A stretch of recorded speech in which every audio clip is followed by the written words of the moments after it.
What's up guys, my name is Dychronic here on this Destiny 2 video, and today we're going to be doing the weekly reset for Destiny 2 on November 6, 2018. It is daylight savings, and the issue with daylight savings in Destiny 2 is that all the resets in Xur are all immune to daylight savings. So the literal moment in time, every 24 hours, every 7 days is going to be exactly the same. It's just going to be a different hour as far as daylight savings occurs. So before it was 10 a.m. Pacific Daylight Time, now it's going to be 9 a.m. Pacific Standard Time, which is going to be the reset. So it literally didn't change every 24 hours. It's still every 24 hours, but it is immune to daylight savings, just so you know, and that's why this one's coming out a little bit earlier than usual. And that will also apply to any reset, every single daily reset, every single Xur reset, every single weekly reset. That should apply to every single one. This has happened in Destiny 1. It is the same as it was before. The very first thing I wanted to do on this reset is going to be the update on the Thunderlord quest. It automatically updated and gave it to me as soon as I logged in, and it says I have to go to 3 lost sectors in the EDZ. Now I looked it up. You can see on screen now the name of all of the lost sectors.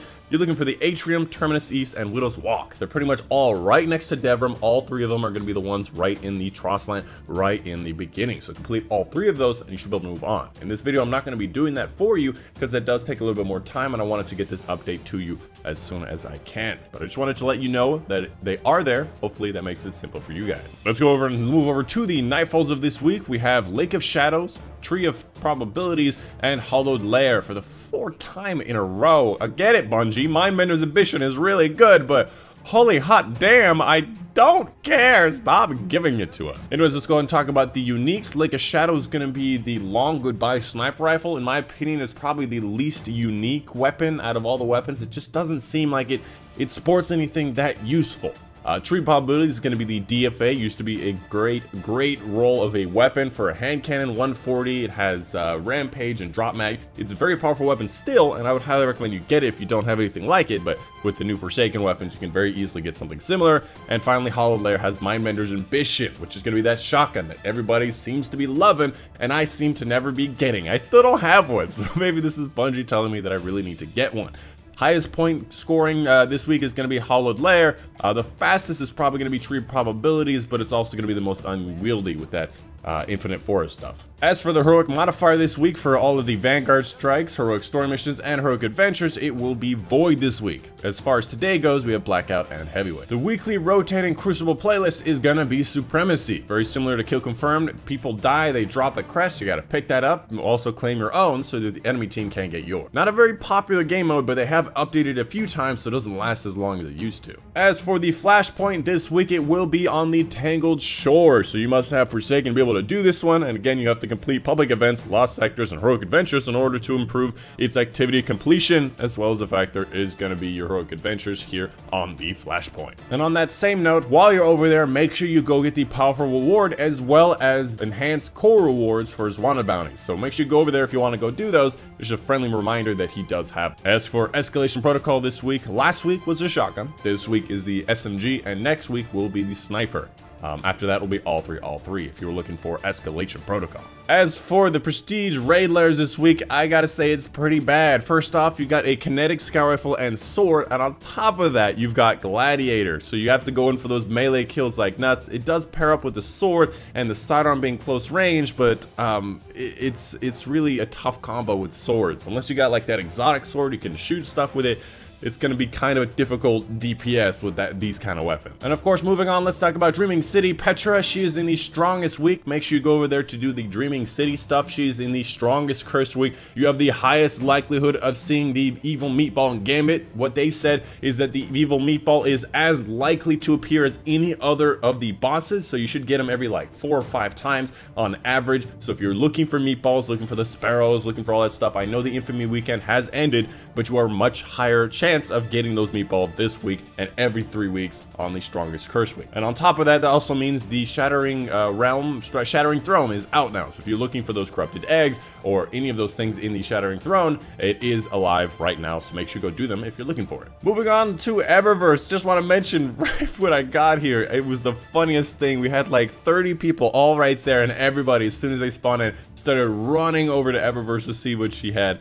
I don't think there's anything special, but it is curious. Why would they all just running. It seems like everybody got on the weekly reset just to see what was going on. So let's go ahead and take a look and see what we've got going on. I do know about the new Temporal. So there's a new Temporal surge thing that I wanted to talk about. I don't like it. So they released a blog post a little while ago, or actually yesterday, about this thing called Temporal Surge, where they're allowing you to repurchase old things, old vanity items from, you know, year one that have been obsolete and you can't get anymore. However, they cost silver.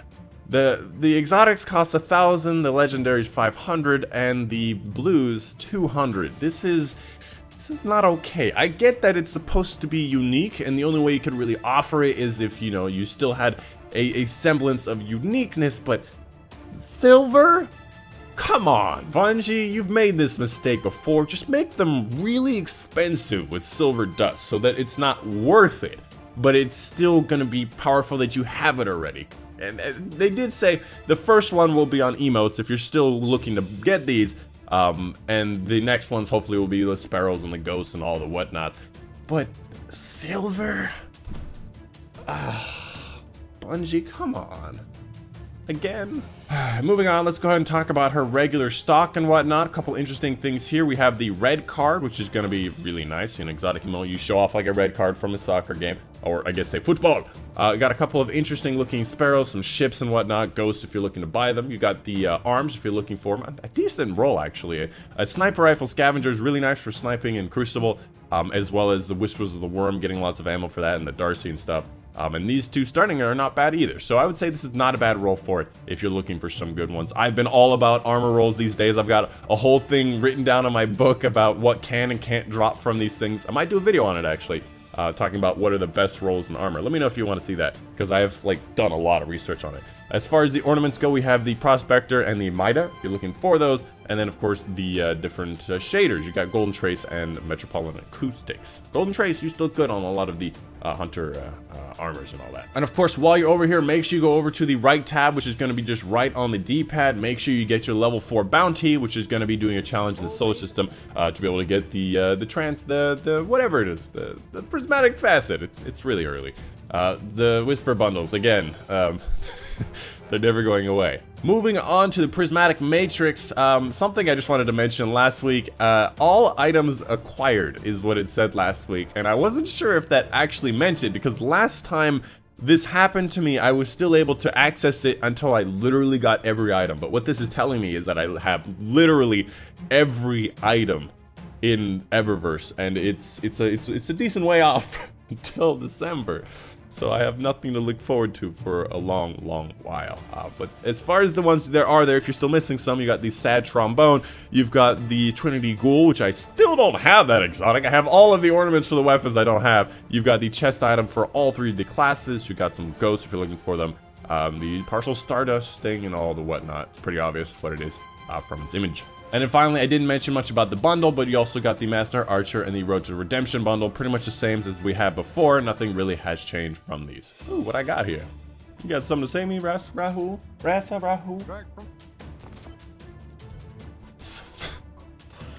It's too early in the morning for that shit, Rahul. It's too early in the morning. By the way, what do you guys think of my armor set? Besides the Worm Husk, I'm just using that for its uniqueness. What do you think of my armor set? It's all the Crimson Valor Passion? Yeah, Crimson Valor, nice redness. I like it. I think it's nice. I think it looks good from behind. This is actually a female character. It's got very wide shoulders because of the Iron Banner stuff, but I think it looks nice. There's a couple other armor switches in between and whatnot because of the different scavenger, which I'll be talking about soon. Benedict Cumberbatch the 72nd! Ignore him this week. He's got terrible trash. Skip like 10-15 seconds in the video. Holy hot damn.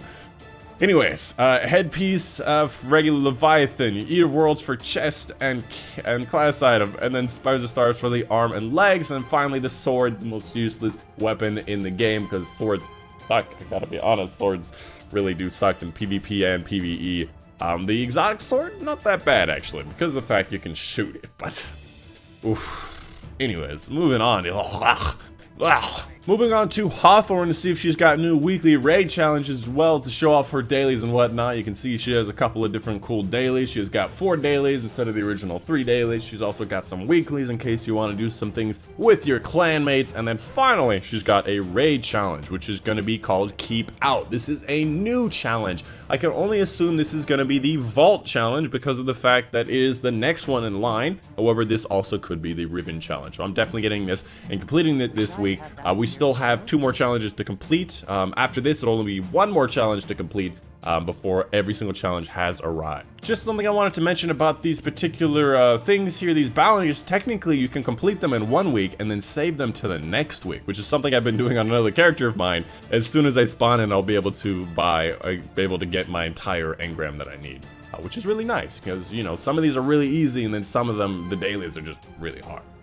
Bye. Anyways, that is pretty much it. That is the video for guys today. That is the reset. I don't think I missed anything. Let me know in the comments down below if I did miss anything.